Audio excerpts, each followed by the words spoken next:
Welcome to Burlap Teachers. Enjoy the video. You begin by making the work area safe and accessible. First, unplug the unit and turn off the breaker. Verify 0V with a meter so you won't get shocked. Next, arrange refrigerant recovery. This is required before you open the sealed loop, so call a certified technician or schedule recovery now.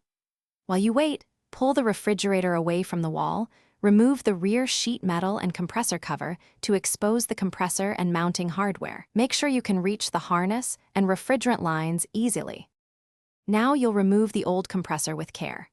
First, label and photograph every electrical connector and hose routing so you can restore exact connections later. Drain oil into a clean container for inspection and reuse guidelines, then loosen mounting bolts and prepare to cut or braze the refrigerant lines. Use nitrogen purge to prevent oxidation. Once the lines are separated, lift out the compressor. Immediately install the new filter dryer where the lines join. Make sure to note oil type and volume for the replacement. You're finishing by installing and validating the new compressor. Position and bolt the compressor, braze the service connections, and reconnect electrical harness exactly as your photos show.